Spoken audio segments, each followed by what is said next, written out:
Segunda carta a los Corintios, capítulo 2, versículo 17. Dice la palabra del Señor. ¿Están listos? Gloria a Dios. Segunda de Corintios, capítulo 2, versículo 17. Pues no somos como muchos que medran falsificando la palabra de Dios, sino que con sinceridad, como de parte de Dios y delante de Dios, hablamos en Cristo. Hoy vamos a hablar acerca de un tema bien interesante y bien importante para el cristianismo, y es la integridad a través de la vida del apóstol Pablo. De hecho, hoy vamos a hablar de la integridad del apóstol Pablo. Para mí ha sido supremamente edificante esta serie que tiene que ver con la vida del apóstol Pablo, sus rasgos, su vida, su autoridad, su sufrimiento, su aguijón, su llamado, su vocación y la manera como vivió. Pero sobre todo hoy, antes de despedirnos de esta serie en este año, hoy el Señor ha puesto en mi corazón que hablemos de su integridad. Integridad. Hay un refrán popular que dice que todo hombre tiene su precio. Y tristemente, en la realidad, a veces vemos a los hombres ser comprados, ser transformados. Estamos, por ejemplo, en una época, ahora mismo estamos en una época de política, y nosotros vamos a ver camaleones, gente que promete, que dice, unos se van en contra de los otros, y vemos cómo la gente se transforma. ¿Por qué? Pues porque todo hombre tiene su precio. Mas sin embargo, los creyentes genuinos, los creyentes verdaderos, no tienen precio. La Biblia nos muestra hombres íntegros, insobornables, que no hicieron concesiones con sus convicciones, ni siquiera cuando estaban en riesgo de perder su vida. Tenemos en la Biblia hombres como Daniel, como Job, como Juan el Bautista, que brillan por su integridad y por su coherencia a toda prueba. Y la iglesia necesita conocer de estos hombres. La iglesia necesita tener modelos idóneos de conducta. No solamente tener criterios claros, sino tener modelos claros. Y el apóstol Pablo, con su integridad, nos deja boquiabiertos. De hecho, él, en su conciencia tan tranquila que tiene, por la coherencia que tiene a sus principios, a sus creencias y a su fe en el Señor Jesucristo, por esa tranquilidad de conciencia que él tiene, el apóstol Pablo es el único hombre en todo el Nuevo Testamento que se atrevió a decir: imítenme a mí como yo soy imitador del Señor Jesucristo. Así que Pablo es un modelo que brilla en las Escrituras, para que no solamente sigamos sus enseñanzas, sino que también sigamos su ejemplo. Pero desafortunadamente a nosotros nos gusta a veces, en la iglesia hay personas que le gusta seguir a otros hombres que no dan la talla y que no tienen esta estatura. Para hoy yo quiero basar esta enseñanza en dos textos principales. El primero de ellos es el que acabamos de leer, y con base en este texto yo quiero hablar acerca de la integridad doctrinal del apóstol Pablo. Vamos a hablar de dos aspectos fundamentales de su integridad doctrinal y la integridad de su carácter. Es lo que vamos a tratar hoy con la ayuda de Dios. El texto que acabamos de leer, lo voy a repetir, dice el apóstol Pablo: pues no somos como muchos que medran falsificando la palabra de Dios, sino que con sinceridad, como de parte de Dios y delante de Dios, hablamos en Cristo. Gloria a Dios. La palabra medrar, que ha sido traducida como medrar en este texto, significa literalmente traficar.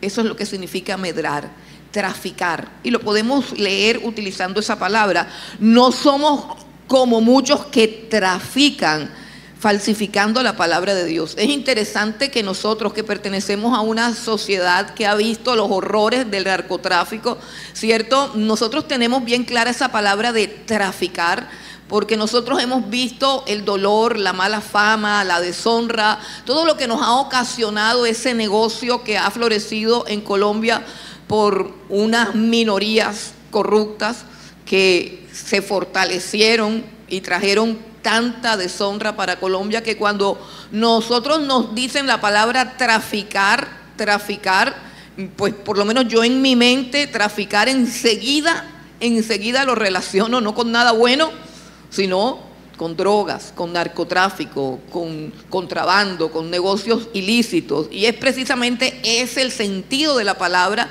que se da aquí en este texto. Traficar con el Evangelio es usar el Evangelio para obtener las tres cosas que el hombre tanto codicia en su naturaleza caída, que son riqueza, fama y poder. Y la naturaleza misma del Evangelio, el verdadero, el intrínseco mensaje del Evangelio, que es prácticamente salvar al hombre de su destino eterno de perdición y de su vana manera de vivir. Difícilmente el evangelio puro que predicó el Señor Jesucristo y que predicaron los apóstoles, difícilmente va a traer fama, dinero y poder al que lo predica. ¿Por qué? Por la misma esencia del evangelio, por su mismo contenido, por lo que él es. Sin embargo, uno de los negocios más lucrativos, como es el narcotráfico, como es la industria de la pornografía, la industria del entretenimiento y muchas industrias más que no traen al hombre absolutamente nada bueno, pero uno de los negocios más lucrativos que compite con todas estas industrias es el negocio de falsificar el evangelio. El negocio de adulterar la palabra de Dios. Es el negocio más próspero que se pueda tener en esta tierra, más lucrativo. ¿Dónde comenzó todo eso? ¿Dónde comenzó todo eso? ¿Quién fue el que descubrió el negocio? El negocio de adulterar la palabra como un medio para obtener fama, riqueza y poder. Pues fue el mismo Satanás, fue el mismo diablo. Recuerden sus palabras: con que Dios os ha dicho que no podéis comer de todo árbol del jardín del Edén. Con que Dios os ha dicho. Miren que la adulteración de lo que Dios ha dicho es tan sutil, tan pequeñita, tan delicada, casi imperceptible. Pero gracias a esa pequeña adulteración que con astucia hizo Satanás, Satanás pasó de ser en un instante, por adulterar un poquito la palabra de Dios, por cambiarle un poquito el sentido, pasó de ser un ser que estaba usurpando un mundo, un universo que Dios le había entregado en posesión y en señorío al hombre, pasó de ser un usurpador a ser el príncipe de ese mundo. Y esa es la razón por la que todos los que adulteran la palabra han enriquecido, están llenos de poder, les rinden honores, la gente se mata por ellos, tienen tanto poder y tanta influencia. Hay gente que ve todo lo que ellos hacen y aún así cuando los ven, los saludan con una reverencia que difícilmente manifiestan delante de la presencia de Dios. Pero repito, es que adulterar el evangelio es supremamente lucrativo y supremamente benéfico para esas tres cosas: fama, poder y dinero. El apóstol Pablo tuvo que luchar contra todas las adulteraciones posibles de su evangelio.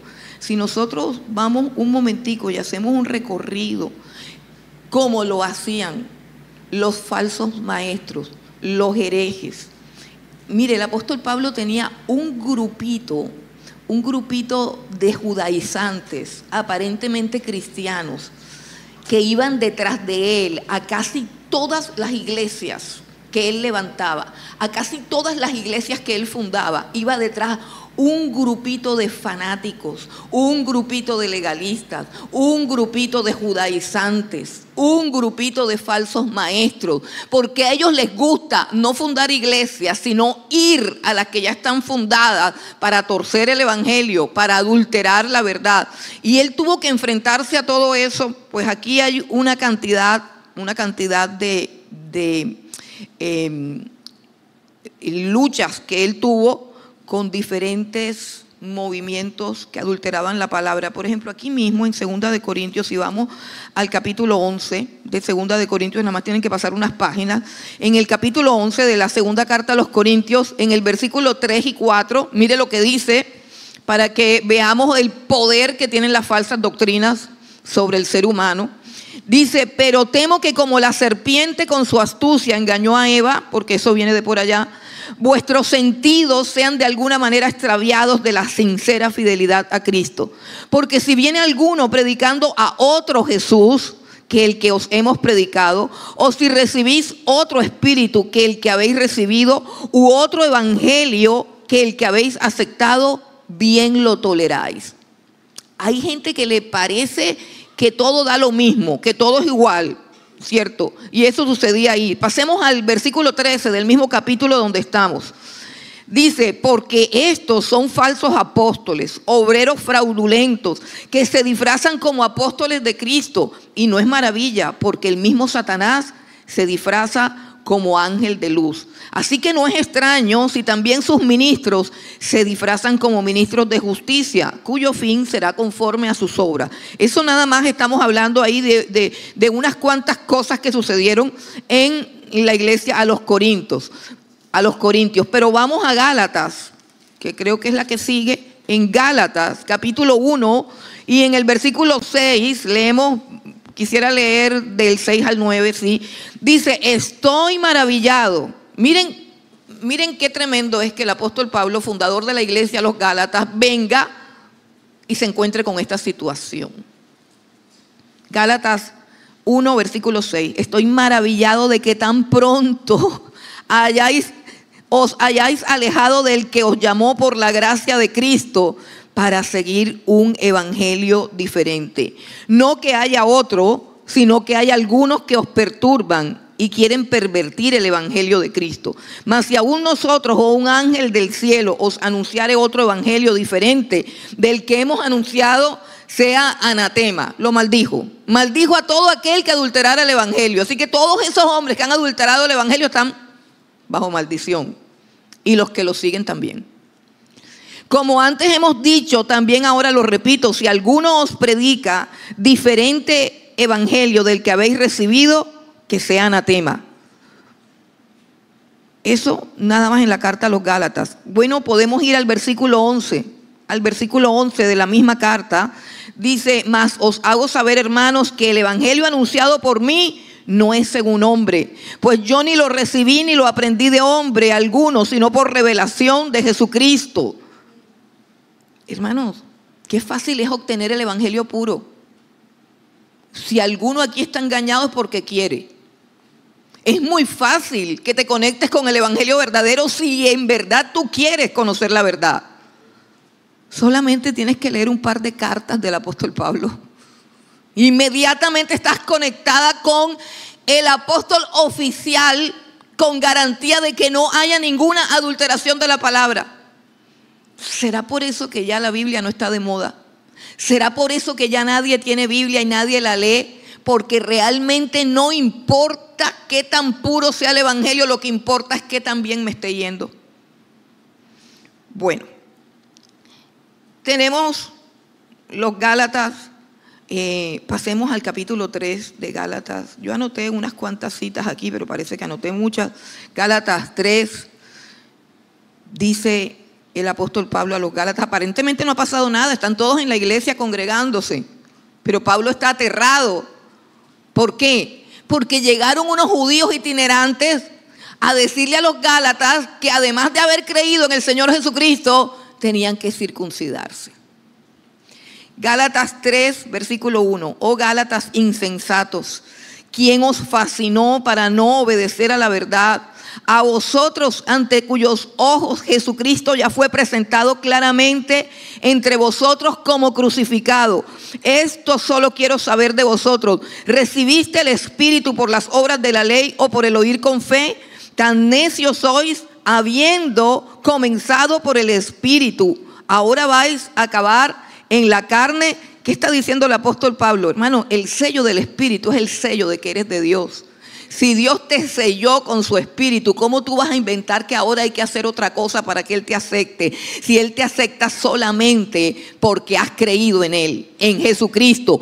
Dice el apóstol Pablo, ¿cómo los pudieron hechizar a todos ustedes si delante de ustedes yo presenté a Jesucristo crucificado por ustedes?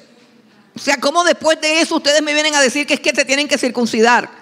¿Y cómo es posible que vengan unos extraños aquí a enseñar algo que yo no enseñé y ustedes enseguida le crean? Miren lo que pasa cuando eso sucede. Cuando yo comienzo a aceptar otras doctrinas, cuando yo comienzo a aceptar cosas raras, cosas nuevas. Gálatas 5 del 3 al 4.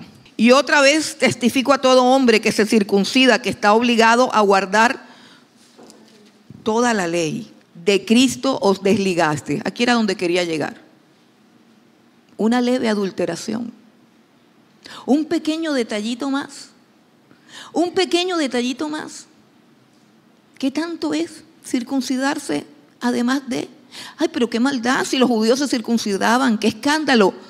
Miren las consecuencias de un evangelio ligeramente adulterado. Dice el apóstol Pablo. De Cristo os desligasteis. Los que por la ley os justificáis, de la gracia habéis caído.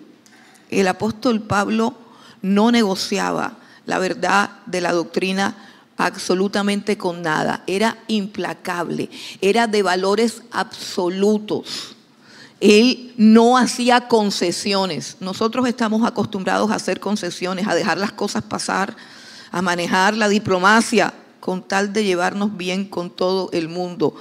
Vamos ahora a Filipenses, otra iglesia fundada por el apóstol Pablo. Vamos a Filipenses capítulo 3 y leemos el versículo 18.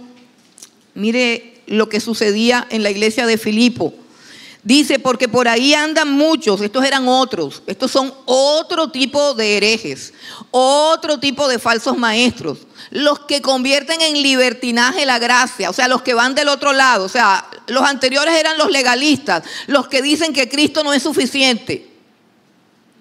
Ahora estos hacen lo contrario. Dicen, hay que hacer lo que le da la gana a uno. O sea, uno tiene que vivir como sea.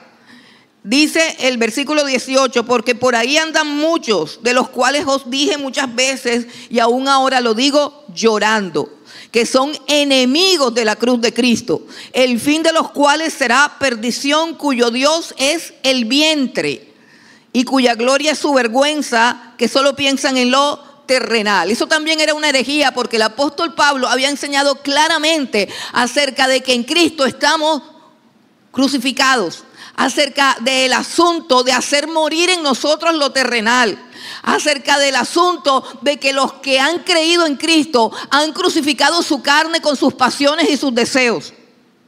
Esa es la doctrina de Pablo. Esa es la doctrina de Cristo.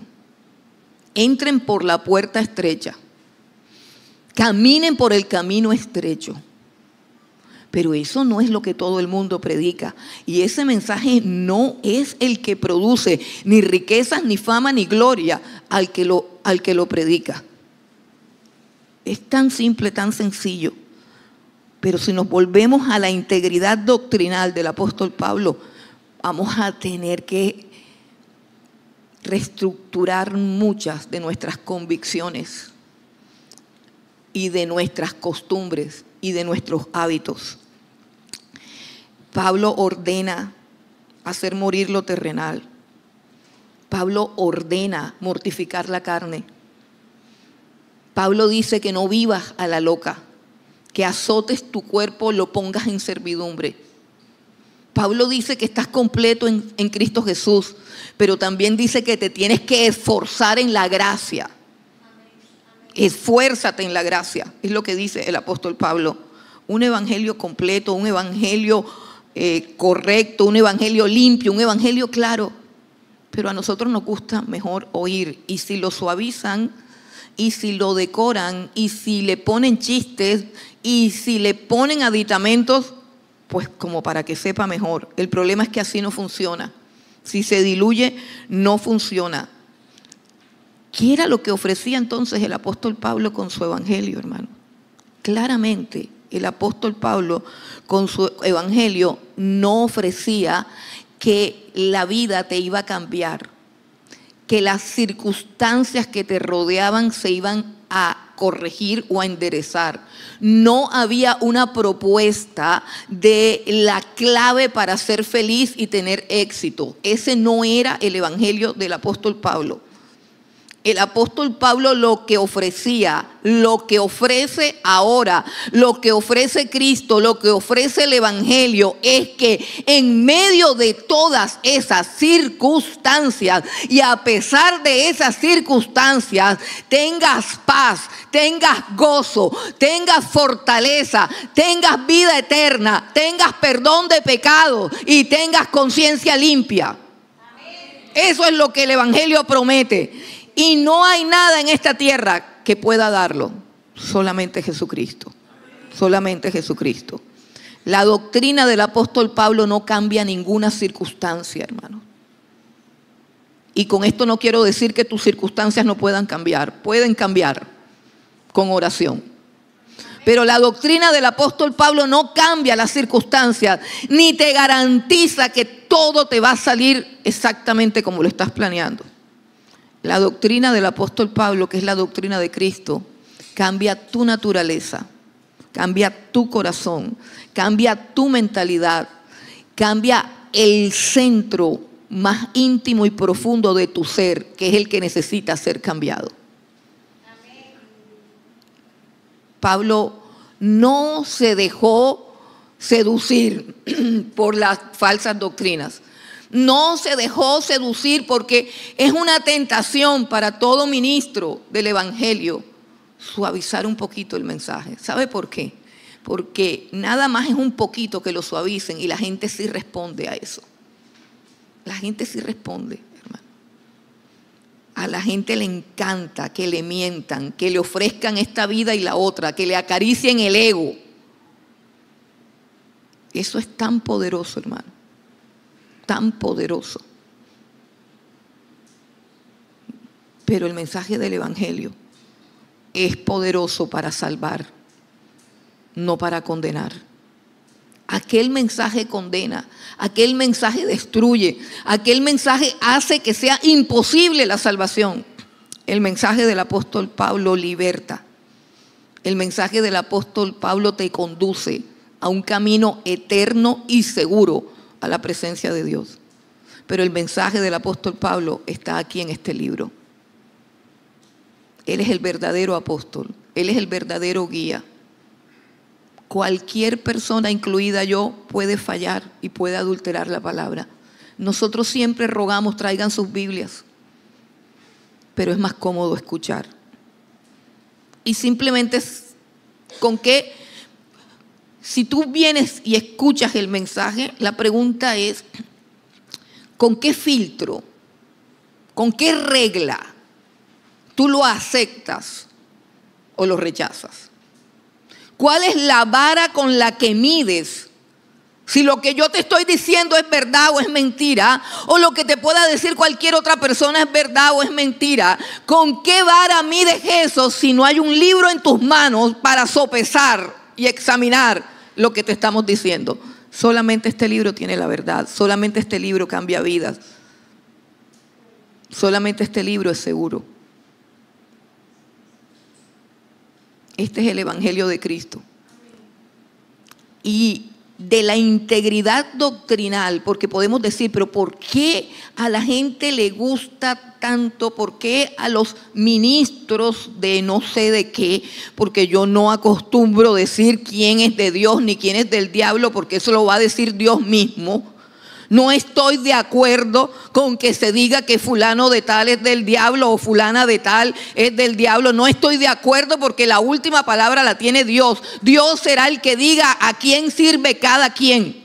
Lo nuestro es examinar la palabra de Dios, examinar la doctrina de cada hombre a la luz de la palabra de Dios. Eso es lo nuestro. Nosotros no estamos aquí para juzgar ni condenar a nadie, porque ese puesto ya está en manos del Señor Jesucristo. Él es el juez. Todos vamos a comparecer ante el tribunal de Cristo y tendremos que dar cuenta por cada cosa que hemos enseñado. Pero cada uno de ustedes también tiene que darle cuenta a Dios de lo que han oído, de lo que han recibido y de lo que han hecho con cada palabra que han escuchado. Hermanos, ¿por qué los hombres gustan de torcer y adulterar la palabra de Dios? ¿Qué es lo que los hace claudicar en la mitad del camino? ¿Qué es lo que los hace ceder y adulterar el evangelio que se ha recibido? Pues la respuesta es muy clara y es la segunda parte del mensaje que quiero tratar aquí, y es el carácter, hermano. La integridad del carácter. Tal como decíamos que todo hombre tiene su precio. Las cosas que tú deseas, las cosas que tú codicias, las cosas que tú deseas, anhelas, que quieres conseguir, cuya carencia te hace infeliz y te hace sentir vacío, esas son las cosas que Satanás usa para seducir a un hombre y llevarlo a la esclavitud de nuevo. ¿Qué hace a los hombres traficar con la palabra de Dios? Su propio carácter, hermano, su propio carácter. Quiero que vayamos a otro texto de Corintios. En 2 de Corintios, ahora vamos a el capítulo 6 y vamos a mirar ahora la integridad del carácter de Pablo. 2 de Corintios, capítulo 6, y leemos del 3 al 10. Dice el apóstol Pablo: no damos a nadie ninguna ocasión de tropiezo para que nuestro ministerio no sea vituperado. Antes bien, nos recomendamos en todo como ministros de Dios, en mucha paciencia, en tribulaciones, en necesidades, en angustias, en azotes, en cárceles, en tumultos, en trabajos, en desvelos, en ayunos, en pureza, en ciencia, en longanimidad, en bondad, en el Espíritu Santo, en amor sincero, en palabra de verdad, en poder de Dios, con armas de justicia a diestra y a siniestra, por honra y por deshonra, por mala fama y por buena fama, como engañadores, pero veraces, como desconocidos, pero bien conocidos, como moribundos, mas he aquí vivimos, como castigados, mas no muertos, como entristecidos, mas siempre gozosos, como pobres, mas enriqueciendo a muchos, como no teniendo nada, mas poseyéndolo todo. El apóstol Pablo está tratando de hacer algo bien interesante en este pasaje, pues por el contexto de la carta, él está tratando de defender su integridad. Y está tratando, quiero ponerlos en contexto para que entendamos mejor sus palabras.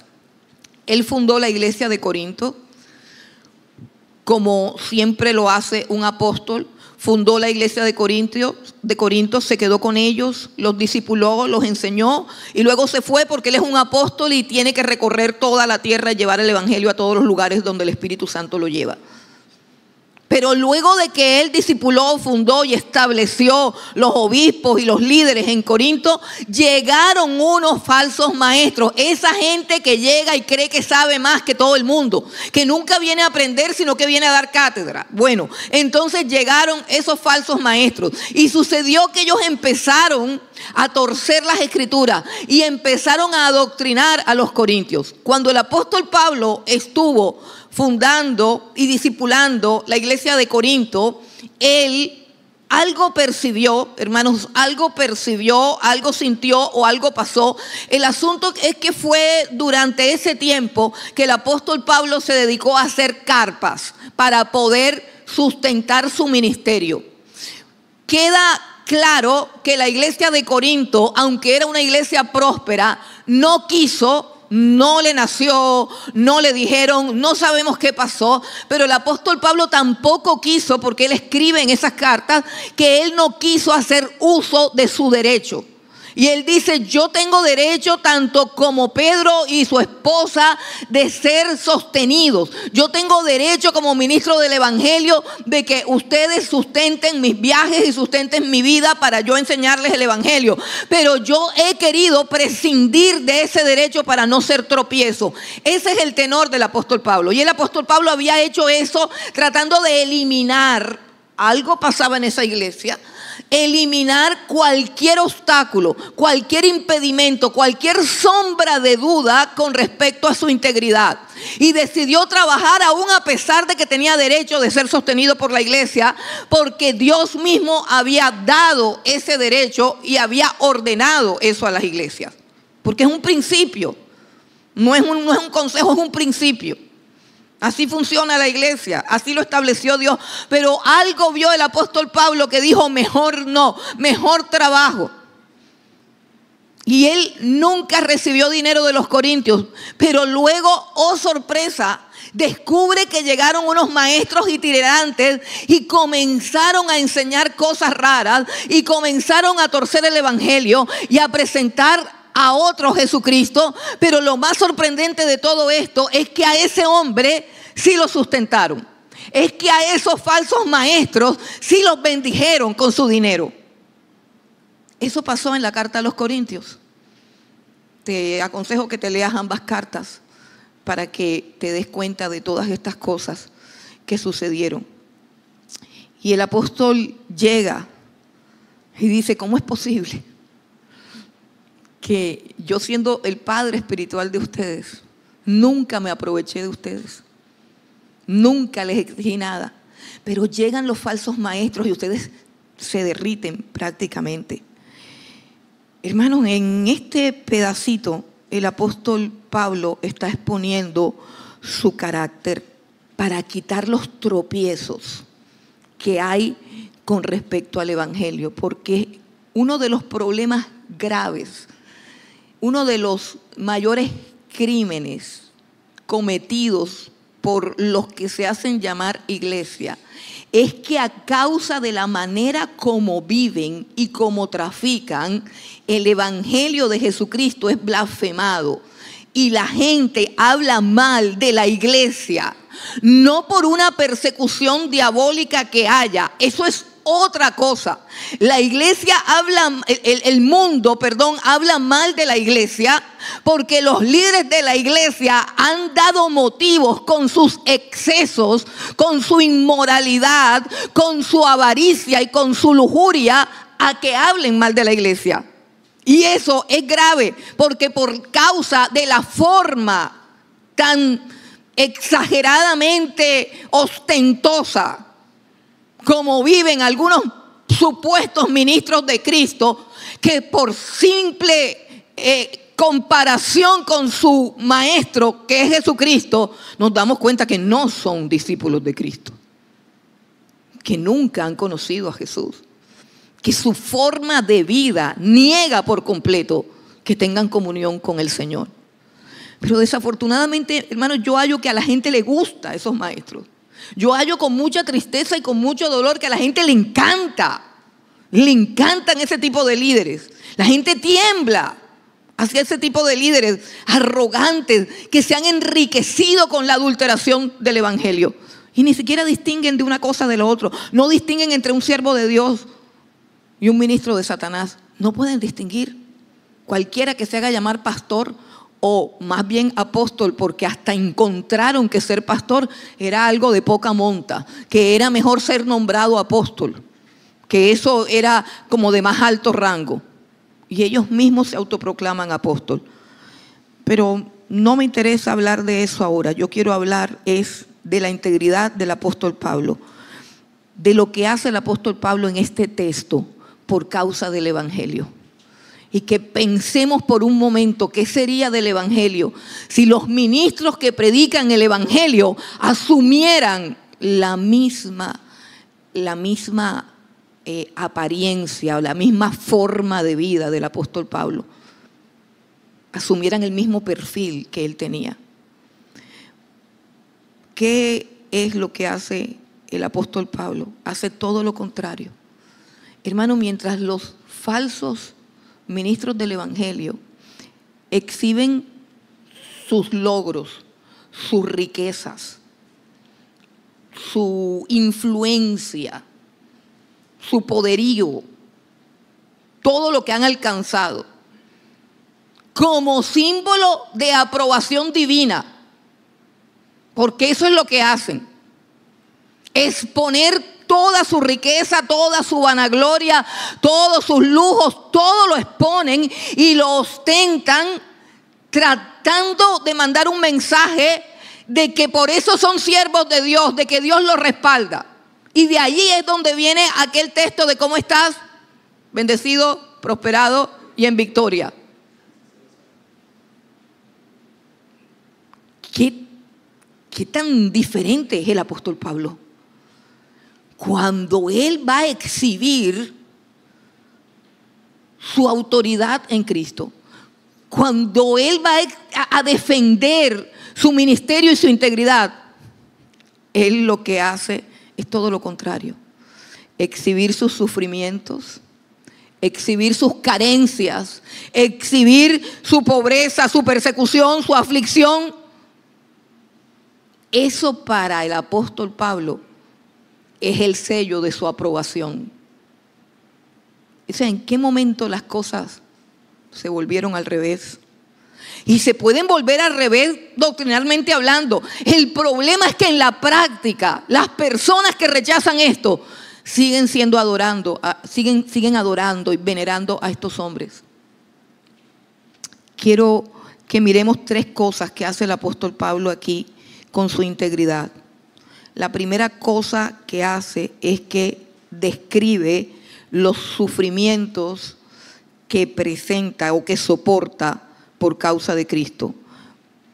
En 2 de Corintios, capítulo 6, leemos el versículo 3 al 5. Dice: no damos a nadie ninguna ocasión de tropiezo para que nuestro ministerio no sea vituperado. Antes bien nos recomendamos en todo como ministros de Dios, en mucha paciencia, en tribulaciones, en necesidades, en angustias, en azotes, en cárceles, en tumultos, en trabajos, en desvelos, en ayunos. ¿Eso vende? A ver, ¿dónde están los del marketing? ¿Cómo presentamos el evangelio para que sea atractivo? ¿Qué hacemos con la palabra de Dios para que sea atractiva? ¿Qué hace un ministro para que le crean? ¿Qué hace un ministro para que le sigan? Exhibe su carro, exhibe su cuenta bancaria, exhibe sus joyas. ¿Qué hace un ministro hoy para que le crean, para que lo respeten? Díganme, ¿qué hace? No los ven. ¿Qué está haciendo el apóstol Pablo para decir yo soy ministro de Cristo? Está exhibiendo, escuche bien, está exhibiendo todos los sufrimientos que soporta. Ese es el sello de aprobación divina, el sello de su autoridad, el sello de que Él es. Vamos a la segunda parte. Miren la lista de lo que ha soportado, que es una reducción, una síntesis, ¿cierto? Pero cualquier cosa de esas resultaría terriblemente desesperanzador para cualquiera de nosotros. Cualquiera de nosotros diría: ¿por qué si yo me estoy portando bien? ¿Por qué si yo he sido un buen creyente? ¿Por qué me pasan estas cosas? Escuche: tribulación, necesidades, azotes, cárceles, tumultos, trabajos, desvelos, ayunos. ahí no se refiere a que va para el ayuno, se refiere a que no tenía comida. O sea, para que no vayan a confundir eso. Él está hablando de que ha estado sin sustento, sin comida. Cualquiera diría, ¿cómo? Bueno, en otra ocasión hablamos de esos sufrimientos, no vamos a seguir con el tema. Pero la segunda cosa que hace es describir el carácter, escucha bien, el carácter que se ha formado en él a pesar de esos sufrimientos. Escucha bien. Cualquiera que sufre todas estas desilusiones, privaciones, traiciones, tribulaciones, angustias y persecuciones, podría desarrollar un carácter de resentimiento, amargura, quejadera, murmuradera, decepción. Pero ¿cómo es el carácter del apóstol Pablo? Vamos a los versículos 6 y 7. Dice, en pureza. Me recomiendo. Vamos a retomar la idea para que no nos embolatemos. El apóstol Pablo dice, me recomiendo en una cantidad de sufrimientos, en una cantidad de persecuciones, pero me recomiendo también en pureza, en ciencia. No soy un ignorante. No soy un ignorante. En pureza, en ciencia, en longanimidad. Longanimidad es una palabra que hay gente que no sabe qué significa, pero es súper sencilla. Long, de longitud, largura, y animidad, ánimo. Longanimidad es largura de ánimo. Ay, hermano, hay gente que dice que conoce a Dios, pero son tan volubles, hermano. Son tan lunáticos. Y hay que soportarlos, hermanos, pero no hay que creer en su espiritualidad, hermanos. La Biblia dice, el hombre de doble ánimo es inconstante en todos sus caminos. Y ustedes, dice el mismo Santiago, los de doble ánimo, limpien sus corazones. Hoy estoy aburrido, mañana estoy contento. Hoy estoy triste, mañana estoy feliz. Hoy te saludo, mañana no. O sea, me tienes que aguantar así. Eso es inmadurez, hermano. Eso es inmadurez. Longanimidad, o sea, todas estas tristezas, todos estos problemas, decepciones, traiciones, no acabaron con su ánimo. No anda por ahí lloriqueando, no anda por ahí haciéndose la víctima. Longanimidad, en bondad, no se volvió tacaño, no se volvió malicioso, no se volvió resentido, se volvió bondadoso. En el Espíritu Santo. Está lleno del Espíritu Santo. En amor sincero. No se volvió hipócrita. Sí, porque es que cuando a uno le hacen cosas así, o uno se entera de que fulano dijo, de que el otro no dijo, que por detrás hicieron, que por detrás, uno dice, ay. Y entonces el amor se vuelve falso, pero no. No. El amor de Pablo, a pesar de todas las traiciones, no se volvió falso, se volvió sincero. Jesús hasta la última hora en la cruz del Calvario estuvo orando por sus transgresores.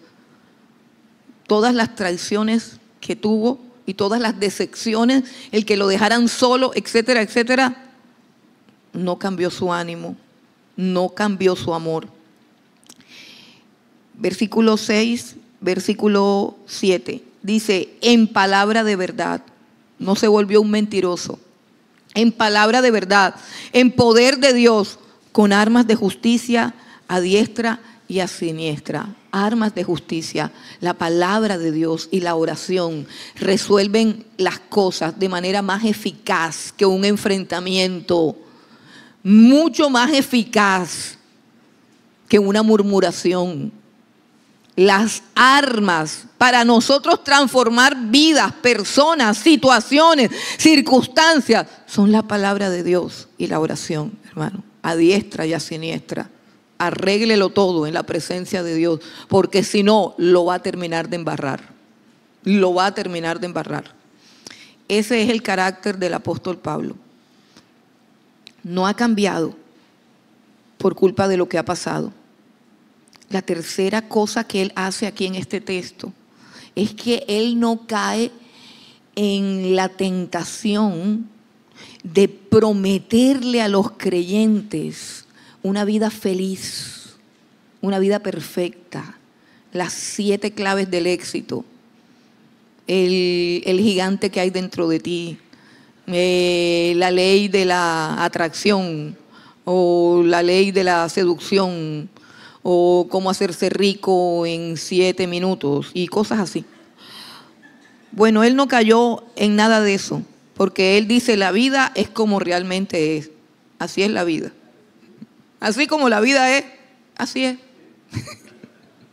Así como tú la estás viendo, complicada, difícil, dolorosa, agria, a veces dulce, a veces amarga. Así como tú ves la vida, sí.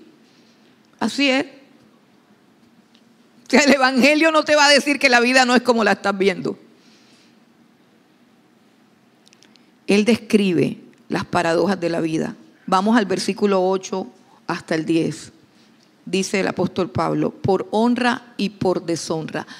Cuando tú caminas con Dios, cuando tú caminas con Cristo, cuando tú haces su voluntad y cuando estás lleno del Espíritu Santo, vas a encontrar personas que te aborrecen y personas que te aman.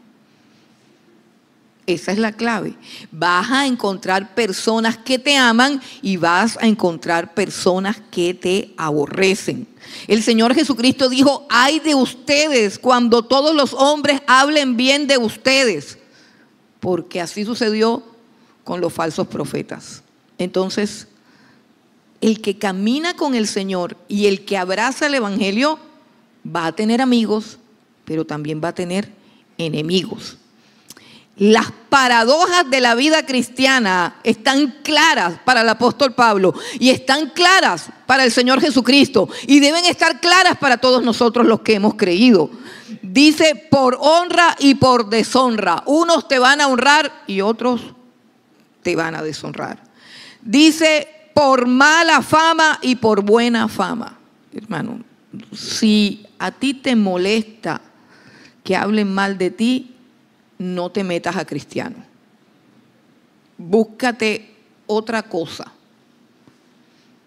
Si tú eres muy susceptible a eso de que por ahí andan diciendo que tú eres un avaro, por ahí andan diciendo que tú eres un flojo, por ahí andan diciendo que tú no sirves para nada. Si a ti eso te afecta, hermano, la iglesia del Señor Jesucristo no es para ti. Porque aquí dice claramente, mala fama por un lado y buena fama por otro. Algunos hablan bien, otros hablan mal. Estoy hablando del cristiano verdadero, porque hay unos indefinidos donde nadie habla de él ni bien ni mal. O sea, si tú dices, bueno, pero de mí nadie habla mal, pues eso es peligroso. No, pero tampoco hablan bien, pues peor todavía. O sea, tú eres un indefinido.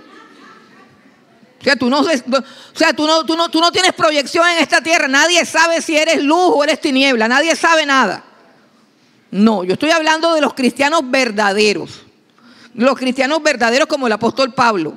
Dice, por buena fama y por mala fama. Como engañadores, pero veraces. No sé a cuántos de ustedes les han dicho que los han engañado. O que están engañados.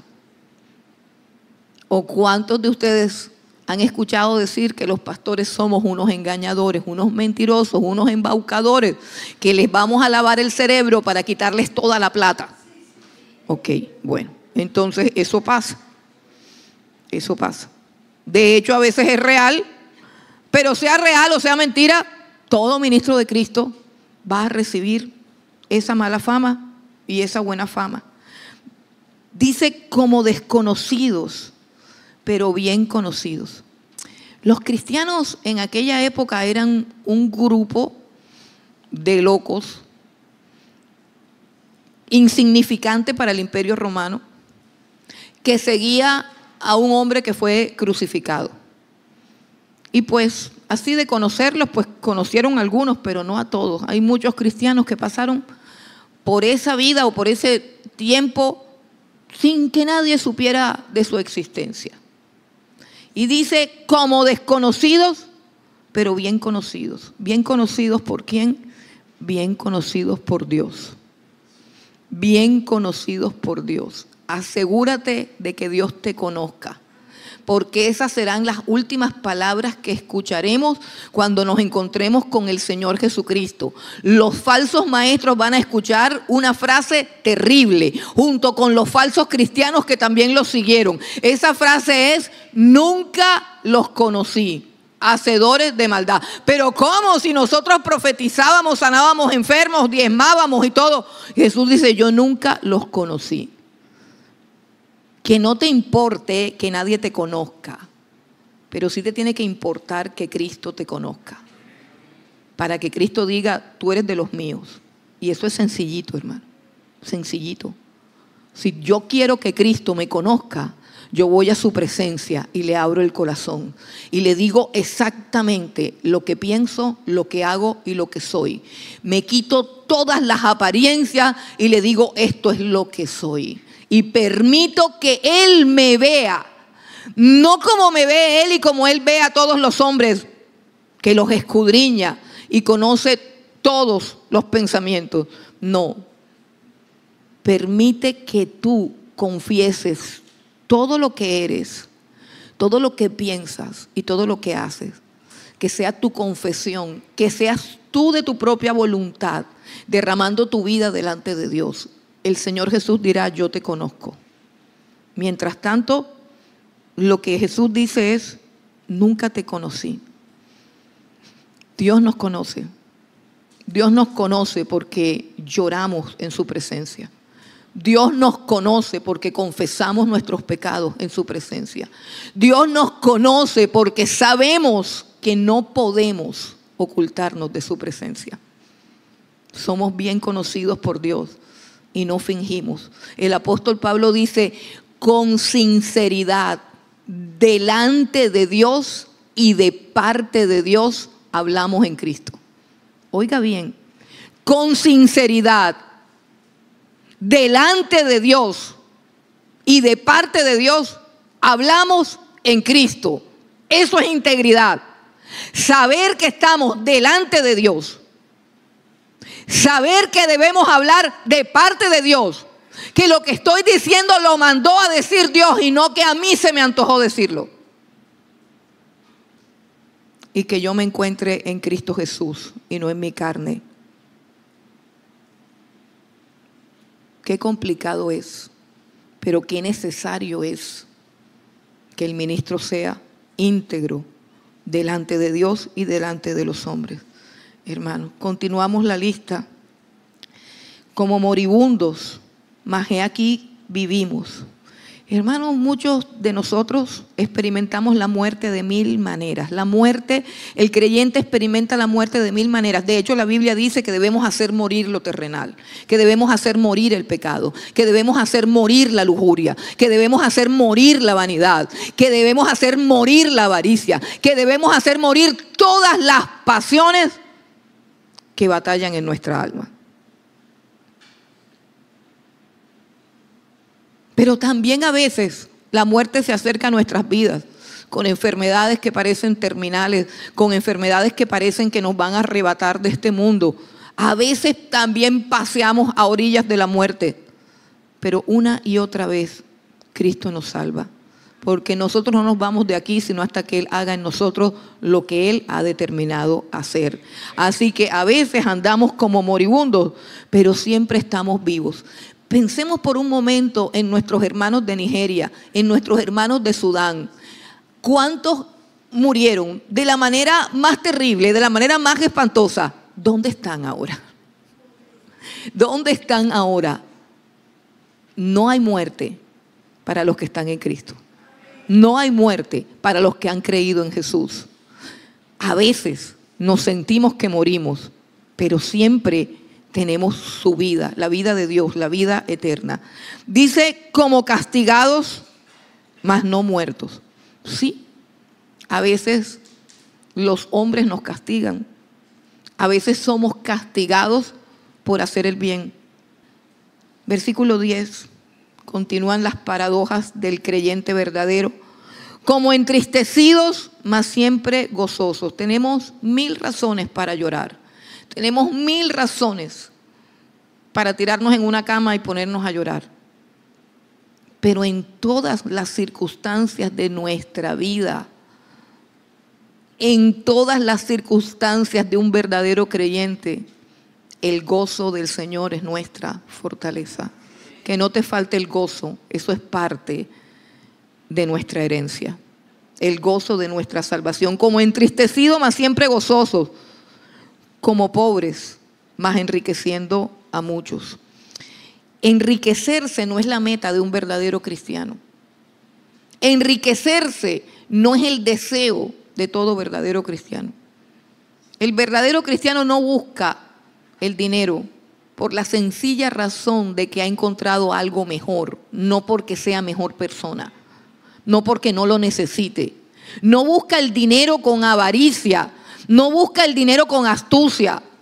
No vive para el dinero porque encontró un tesoro mayor que es Jesucristo. Así de sencillo. El cristiano a veces es pobre porque su vida no consiste en enriquecerse. Mas, sin embargo, un cristiano tiene la capacidad de enriquecer a muchos. Un cristiano tiene el evangelio de la salvación. Un cristiano es portador de la llave de la vida eterna. Un cristiano es portador de la gloria de Dios. Un cristiano es portador de la presencia de Dios. Es portador del mensaje de salvación. Es portador del evangelio del Señor Jesucristo. Es alguien que puede producir con el poder de Dios fe, arrepentimiento y vida eterna. Cosas que ningún rico puede comprar con su dinero. Como pobres. Sí, pero enriqueciendo a muchos. Como no teniendo nada, dice por último, mas poseyéndolo todo. Puede que en esta vida, y quieres hacer un inventario, no encuentres nada que inventariar. Es más, puede que te sientes y digas, bueno, pero a mí me ha ido como de mal en peor.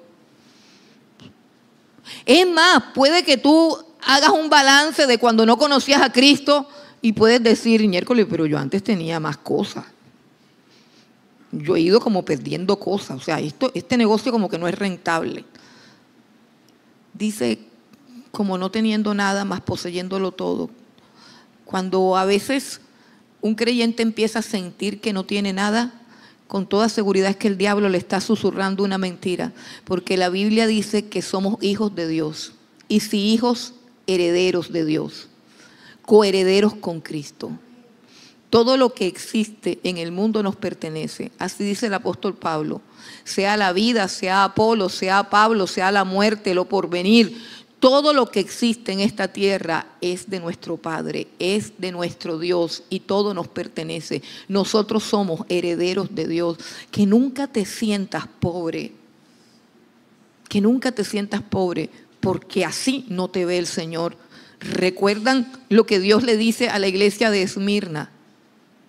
Tú que te sientes pobre, pero en realidad eres rica. Yo conozco tus obras y tu pobreza, aunque tú eres rica.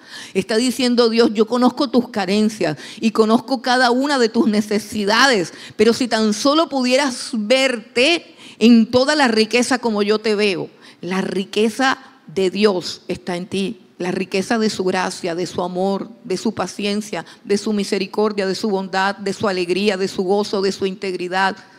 Dice que somos participantes de la naturaleza divina. Hermano, ¿cómo poder sentir que somos pobres si lo tenemos todo en Cristo Jesús? El carácter tiene que ver con la autoestima, con el saber quién eres tú. ¿Cuánto vales tú? ¿Por qué estás aquí? ¿Y qué es lo que tienes? Si nosotros tenemos claro lo que somos y lo que tenemos, se muere toda codicia, todo orgullo. Ya no somos sobornables. Hermano, Satanás, que como les decía al principio, solamente adulterando un poquito la palabra, pasó de ser un usurpador a ser el príncipe de este mundo y el dueño de todo. Porque en Lucas capítulo 4, cuando él tienta al Señor Jesucristo, le muestra todos los reinos del mundo y le dice Satanás al Señor Jesucristo, todo esto te daré porque a mí me ha sido dado y a quien quiero se lo doy. Palabras del diablo. Lucas capítulo 4. ¿Y por qué no pudo tentar a Jesús? ¿Por qué no pudo tentar a Jesús? Hermano, porque todo eso que el diablo está presentando como suyo, realmente es del Señor. Cuando yo sé lo que tengo y lo que soy, no deseo nada de esta tierra. No deseo nada de esta tierra. El diablo pierde su capacidad para tentarme. El diablo pierde su capacidad para seducirme. Hay un cuadro del apóstol Pablo. Quiero que nos quedemos con esa imagen, porque yo la tengo grabada en mi corazón. Está en Hechos, capítulo 25. En Hechos, capítulo 25, les voy a recrear un poquito la escena para que sea más fácil. Han llevado preso al apóstol Pablo, son los últimos días de Pablo narrados en los Hechos de los Apóstoles, y le han estado presentando a todos los gobernadores y a la gente más importante y influyente. Y en este momento llega el rey Agripa, y la Biblia dice que el rey Agripa llega con toda su pompa. Capítulo 25, el versículo 23, dice: al otro día vinieron Agripa y Berenice con mucha pompa, los reyes que en ese momento estaban reinando en Roma. Dice: al otro día viniendo Agripa y Berenice con mucha pompa, y entrando en la audiencia con los tribunos y principales hombres de la ciudad por mandato de Festo, que es el gobernador, fue traído Pablo. Piensa en la escena, piensa en los personajes. Está el rey. Berenice no es la esposa del rey, eso es otra historia, después se las cuento. Es la hermana. Agripa, Berenice, la hermana del rey, dice con mucha pompa, es decir, luciendo todas las galas de la realeza. Dice que entraron con los tribunos, o sea, con los gobernantes, con la gente importante, y entró Festo, el gobernador. Piensen en esa escena. Traen a Pablo esposado con cadenas, y Pablo comienza a hablar del evangelio, hermano. Capítulo 26, rápidamente, el versículo 1 dice: entonces Agripa, o sea el rey, dijo a Pablo: ¿se te permite hablar por ti mismo? Pablo entonces, extendiendo la mano, comenzó así su defensa: me tengo por dichoso, oh rey Agripa, de que haya de defenderme hoy delante de ti de todas las cosas de las que estoy acusado por los judíos. No vamos a leer el discurso de Pablo, se los dejo de tarea, pero quiero que vayamos al versículo 28 del capítulo 26. Terminado el discurso, el rey Agripa queda asombrado, admirado, tocado. El problema es que tiene mucho dinero, mucha fama, mucha gloria y mucho poder, y le cuesta mucho trabajo.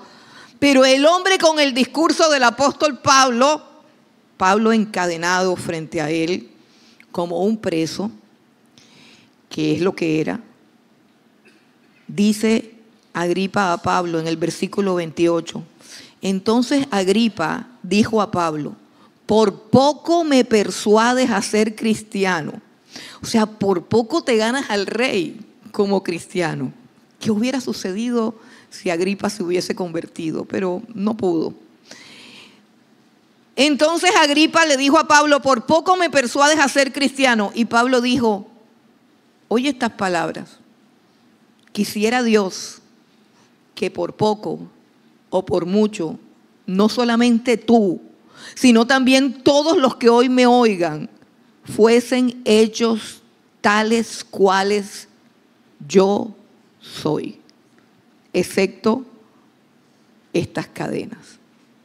Aquí hay un hombre preso en los últimos días de su vida, y tiene a todos los reyes enfrente, y les dice: ojalá ustedes fueran como soy yo. Ojalá ustedes tuvieran lo que tengo yo. Ojalá a ustedes Dios le hiciera lo que me hizo a mí. Y mi pregunta es si tú te sientes así en Cristo Jesús. si Él es suficiente y completo para ti. Porque si es así, nadie te podrá seducir, nadie te podrá hacer caer. Si tú sabes quién eres y lo que tienes en Cristo Jesús, eres indestructible, hermano. Si puedes padecer todas estas cosas, hambre, desnudez, persecución, escasez, traición,